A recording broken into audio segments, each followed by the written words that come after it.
A doctor just revealed new details about KingVon's final moments, and it's nothing like anyone expected. Everybody thought Van's story ended when he was shot outside that club, but apparently what happened at the hospital was complete chaos. He was supposed to have 3 surgeries. He made it through 2. He hopped off the bed after the second surgery and supposedly started fighting the nurse. That was just the start. What came after is even crazier. Let's get into it. Shocking details about KingVon's final hospital moments. During the early hours of November 6, 2020, the rap game took a devastating L when KingVon, one of Chicago's hardest drill artists, caught fatal shells outside Atlanta's Monaco Hookah Lounge. But what his day ones don't know is the insane truth about his final hospital moments.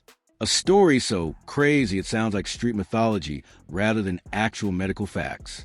While them cameras outside caught the shootout that sent Von to hospital, what went down behind them hospital doors stayed on lock until both spilled some tea that shocked the whole hip-hop community.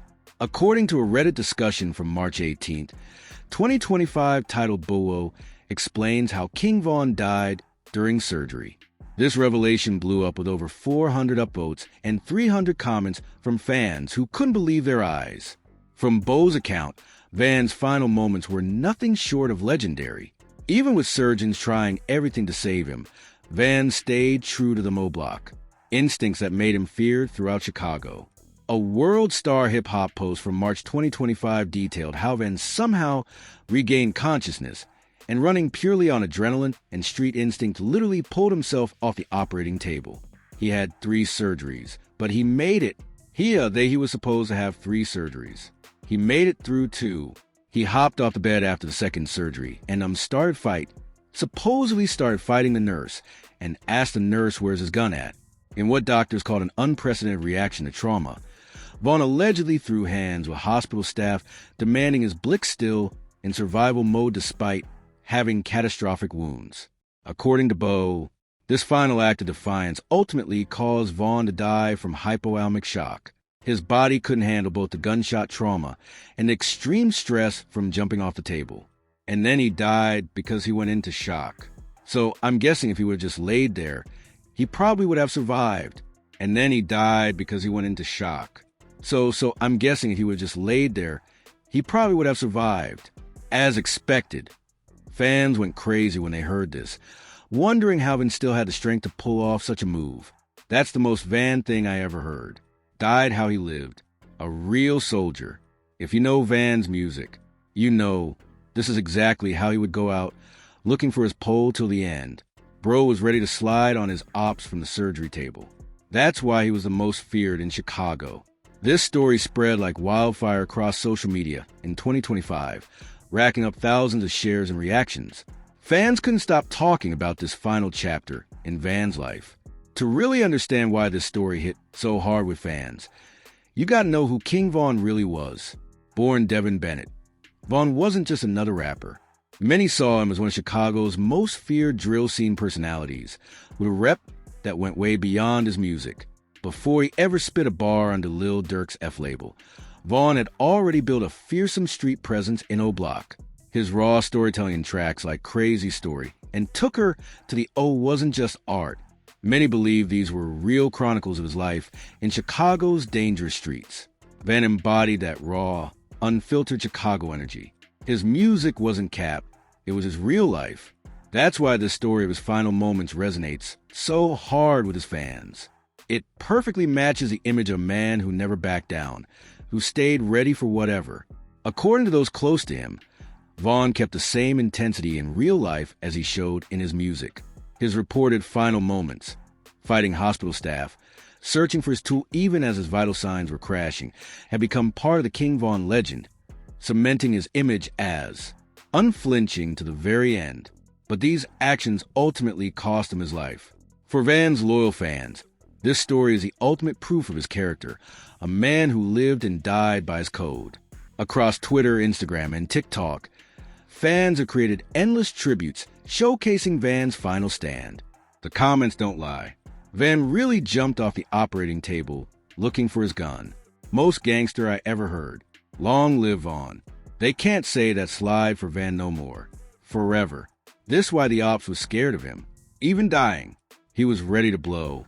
Real demon hours. This account has even inspired bars from other artists paying homage to Van's legendary final moments. References to leaving the operating table and seeking protection during surgery have appeared in multiple drill tracks since the story emerged, cementing this narrative in hip-hop history. Medical experts might question whether someone could actually regain consciousness during surgery or have enough physical strength to fight after taking multiple gunshots. But in drill culture, where reputations are built on street cred and never showing weakness, Van's alleged final moments represent the ultimate proof of his authenticity. Throughout O Block and nationwide, tributes to KingVon often reference this story. Fans leave symbolic guns as offerings, representing the weapon Von supposedly looked for in his final moments. The image of Von rising from the operating table has become as iconic as any of his album covers or music videos. As some fans put it, this is why they dropped the charges against his killer. They knew what type of demon Von was. Even dying, he was a threat. Van didn't die from gunshots. He died from being too real for this world. Looking for his pole during surgery is the hardest thing I ever heard. This is the type of story they'll tell about Von 100 years from now. A real legend. Whether you believe Bo's account or remain skeptical, its impact on KingVon's legacy is undeniable. For his fans, it's the perfect ending to the story of someone who lived surrounded by guns and ultimately died seeking one. It goes beyond typical celebrity death stories and becomes street mythology. At the end of the day, what allegedly happened in that hospital room has transcended KingVon himself. It speaks to the life he lived and the legacy he left. A legacy that continues to influence drill music and street culture years after his passing. For Von fans, this isn't just another story about a rapper who died too young. It's a final chapter of a real one who stayed true to himself until his last breath. KingVon died after beefing with Quando Rondo. So, we gotta break down how this deadly rivalry popped off. The beef between KingVon and Quando. Rondo started brewing way before their fatal encounter in Atlanta. The catalyst of KingVon's death, F versus Quando Rondo. To really get the situation, we need to look at the complex web of label politics and street alliances in today's rap game. KingVon, born Devin Bennett, came up from Chicago's notorious O Block as Lil Durk's protege, joining as only the family label in 2018. Meanwhile, Quando Rondo, born Quyan Bowman, rep Savannah, Georgia, and rolled with NBA YoungBoy's Never Broke Again crew around the same time. This wasn't just about record deals. F and NBA were opposing forces in hip-hop with tension building between their leaders, Lil Durk and NBA YoungBoy, for years. Their artists inherited these problems, getting caught up in a silent war most people didn't fully understand. The first public sign of direct beef between Von and Quando popped up around 2018 to 2019, when KingVon went on Instagram Live to call out NBA YoungBoy's authenticity, questioning his street cred with comments like, "What is YoungBoy talking about in this song? He's saying all this crazy stuff that's not his life. I'm addressing him now." Cap, while this might seem like normal rap rivalry in drill's hypersensitive world, that kind of disrespect rarely goes unanswered. What makes the situation even more tragic is that shortly before his death, KingVon seemed to downplay the growing conflict, saying in an interview, "There ain't no beef or real smoke unless somebody gets touched." His words would prove eerily prophetic, foreshadowing the violence to come. November 6, 2020, a date that would forever change multiple careers and lives. Around 4 a.m. outside Monaco Hookah Lounge in downtown Atlanta, security cameras caught what started as an unplanned encounter between two entourages and ended in bloodshed, according to multiple confirmed accounts and the surveillance footage that later went viral online. KingVon and his crew were leaving the spot when they spotted Quando Rondo and his squad in the parking lot. What happened next is still debated, but the footage clearly shows Von approaching Quando's group, followed by physical confrontation. Within seconds, everything escalated. Fists were thrown before someone, later identified as Timothy Lulu Tim Leaks, a close associate of Quando Rondo, emerged from behind an SUV and started shooting. KingVon took multiple hits in this initial exchange. The chaotic incident left 6 people shot with 3 dead, including Vaughn and Mark Blakely, another Chicago native. What made the situation even more complex is that it happened with both off-duty and on-duty Atlanta police officers present nearby. These officers intervened, returning fire, though official statements from the Georgia Bureau of Investigation confirmed that KingVon was hit during the initial civilian gunfight, not from police bullets. Following the shooting, Vaughn was rushed to a hospital in a private vehicle, where he would later die from his injuries. At just 26 years old, one of drill music's most gifted storytellers had his own story cut short. Legal proceedings started quickly after the high-profile incident. On November 7, 2020, just one day after the shooting, Timothy Leaks was arrested and charged with felony murder in connection with KingVon's death. Leaks himself was wounded during the exchange and was taken into custody while still being treated at Grady Hospital. The Atlanta Police Department initially considered the murder investigation closed after Leaks' arrest, suggesting they had solid evidence of his guilt in the fatal shooting. However, the legal case would take several unexpected turns in the months and years that followed. Despite murder typically being a non-bondable offense under Georgia law, Leaks received a $100,000 bond on March 27, 2021, after his lawyers successfully petitioned the Superior Court. This controversial decision immediately outraged KingVon's associates and fans. Fellow Chicago rapper Lil Reed publicly hinted at retaliation on social media, ominously stating, "We'll handle his situation very soon." The investigation also led to 2 more arrests. Johnny Harris, charged with possession of a firearm by a convicted felon, and Kevin Jones, who faced aggravated assault charges. Meanwhile, the Georgia Bureau of Investigation continued examining the officer-involved shooting aspect of the case, while Atlanta Police Department focused on civilian deaths. Perhaps the most surprising development came in August 2023, when the felony murder charges against Timothy Leaks were dismissed before formal indictment. His attorney, Noah Pines, confirmed this shocking outcome to multiple media outlets. Though the exact reason behind the dismissal was never officially explained by the Fulton County District Attorney's Office, this dismissal would only intensify a beef that was already spiraling out of control across social media, diss tracks, and increasingly real-world violence. Following Vaughn's death, what had been brewing tension exploded into open conflict. Started with battle fought through music and social media. Both sides moved quickly to control the narrative around the Atlanta incident.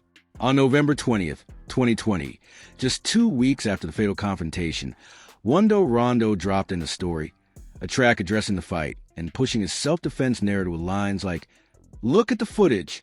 That's all the evidence. They shouldn't have been stepped to me aggressively." Wando clearly portrayed Vaughn as the aggressor in their confrontation. The track's title itself seemed provocative, suggesting Van's story was finished. Wando stuck to his story. During an April 2021 interview with Angela Ye, he claimed he was sleeping in a car when the incident started and didn't even know it was KingVon until the next day, emphasizing, "I ain't never in my life talked to them ever." He also denied allegations that he tried to snatch Van's chain after the shooting, dismissing such claims as completely fabricated. Despite these claims of innocence, Wando Rondo faced heavy criticism for actions many saw as disrespectful to Van's memory. On April 3, 2021, during a virtual performance, he allegedly disrespected KingVon, performing lyrics like, "He got caught without his pole, and now that boy gone, I'll piss on his grave." Furthermore, he bought an expensive diamond-encrusted watch for Leaks, which was shared all over social media by DJ academics, showing his full support for the man accused of killing Lil Durk. KingVon's mentor and close friend wasn't quiet either. Though his initial responses were more subtle and indirect, he eventually became more explicit in his musical responses. The tension between the groups kept escalating, expanding to prominently include both NBA YoungBoy and Lil Durk in what was becoming one of hip-hop's most dangerous beefs. By 2022, what started as personal beef between KingVon and Wando Rondo had transformed into open warfare between their crews, with battle lines drawn between F and NBA YoungBoy's Never Broke Again collective. In January 2022, NBA YoungBoy dropped Bring the Hook, featuring lyrics that seemed to mock KingVon's death and his O-Block neighborhood. Just like that Squid Game, O-Block Pack, Get Rolled Up, This apparent disrespect toward Van's memory and Chicago roots prompted Lil Durk to respond with his own track, Aha, where he directly referenced Van's death with lines like, "This acting like they really like that since my Brody died." But the beef wasn't just on wax. Real-world violence kept affecting both sides. On May 3rd, 2021, Wawando Rondo was targeted in a shooting in Blackshear, Georgia, though he escaped. Serious injury. The situation escalated dramatically on August 19th, 2022, when Quando was involved in another shooting, this time in Los Angeles, where his cousin, Savia Robinson, also known as Lil PAB, was fatally shot. This shooting would prove especially significant. TF affiliates reportedly celebrated the incident with one associate, Brick Baby, suggesting this was payback for KingVon's death, saying they can't say slide for Von no more. After Lil PAB's death, the message was clear. The slide for Von movement, which had pressured Lil Durk's team to get revenge for Van's killing, had potentially found its target. On another occasion, when asked about the calls for revenge online, Lil Durk clearly told DJ Academics that he was deaf to the noise. It was only 4 years later that the world understood why he made this comment. They used to say it, but you also mention a song. They be saying slaffing, I think they trolling me. Yo, by the way, that song is fire. I ain't gonna lie. For some reason, I just don't see what comes. What no one knew at that moment was that this incident would eventually lead to most serious legal consequences, yet in this deadly beef with implications that continue unfolding to this day. Tragedy for the following a revenge mission for KingVon. The period after KingVon's death set the stage for a beef that would go way beyond normal rap rivalries. As fans mourned the Chicago drill artist's passing, tensions between Lil Durk's Only the Family, F, and NBA YoungBoy's Never Broke Again were already heating up dangerously. The musical and social media shots soon gave way to real violence, showing how rap industry beefs can have deadly consequences beyond diss tracks and public stunting. On May 3rd, 2021, 6 months after KingVon's death, Quando Rondo was shot at in Blackshear, Georgia. While he wasn't seriously hurt, many saw this as potential retaliation from F affiliates. Though no direct connections were ever officially proven, the situation got much worse on August 19th, 2022, when Quando was involved in another shooting, this time in Los Angeles, where his cousin, Savia Robinson, aka LilDurk, was killed. This tragic event would later become central to the federal case against Lil Durk, with prosecutors claiming it wasn't random violence, but a calculated hit. In October 2024, nearly 4 years after KingVon's death, the beef took its most shocking turn. Lil Durk was arrested in Florida by U.S. Marshals on federal charges related to an alleged murder-for-hire plot targeting Quando Rondo, a plot that prosecutors claim resulted in the death of Rondo's cousin, Lupe B, during that August 2022 Los Angeles incident. The indictment filed in U.S. District Court in Los Angeles detailed what prosecutors described as a meticulously planned operation motivated by revenge for KingVon's killing. Durk faced multiple serious charges: conspiracy to commit murder for hire resulting in death, use of interstate facilities, and the commission of murder for hire resulting in death, and multiple weapons charges, including use of a machine gun in a crime of violence resulting in death.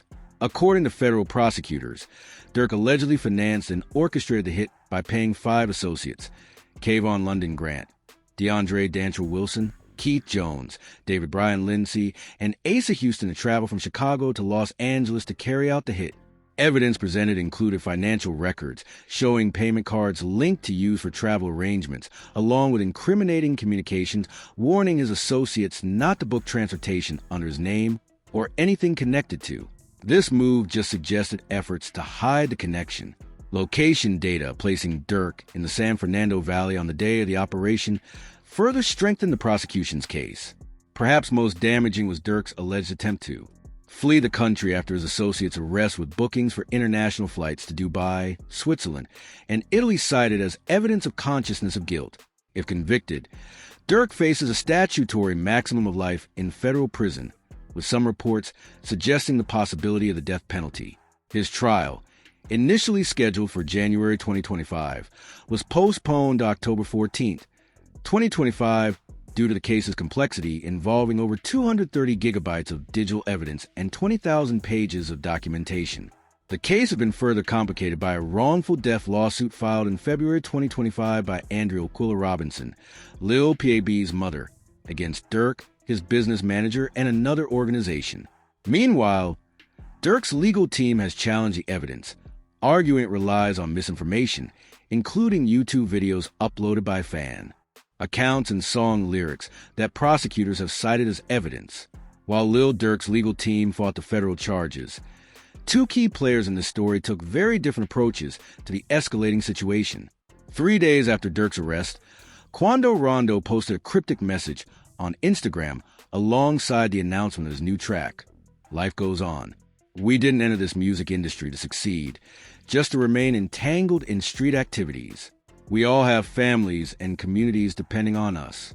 It's time to abandon that lifestyle. We've already experienced tremendous loss, and I'm deeply committed to forgiving anyone I experienced conflict with previously.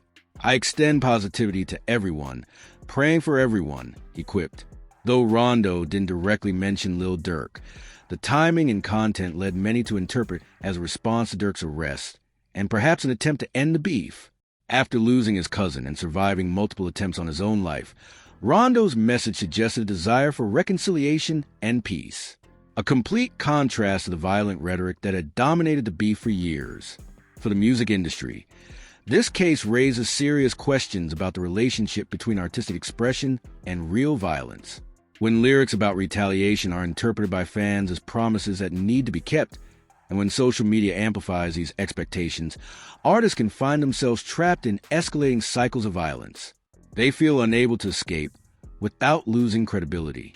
Legal scholars and criminal justice advocates have noted how this case shows the increasing use of song lyrics as evidence in criminal proceedings, a practice disproportionately affecting hip-hop artists and raising concerns about racial bias in the justice system. Durk's legal team's challenge to prosecutors' use of his lyrics highlights this ongoing debate. Meanwhile, everyone connected to this beef has suffered life-altering consequences. KingVon's promising career ended at 26. Quando Rondo has faced multiple attempts on his life and lost his cousin. Lil Durk, one of hip-hop's biggest stars, now faces potentially spending the rest of his life in prison. And countless associates on both sides have been arrested, injured, or killed in the ongoing violence. Perhaps most troubling is how this story continues unfolding with no clear end in sight. Despite Rondo's apparent call for peace, the legal proceedings against Durk ensure that the conflict will remain in the public eye for years, potentially inspiring more violence and retaliation from loyal followers on both sides. If you found this investigation valuable and would appreciate more content of this nature, please click on the card appearing on your display.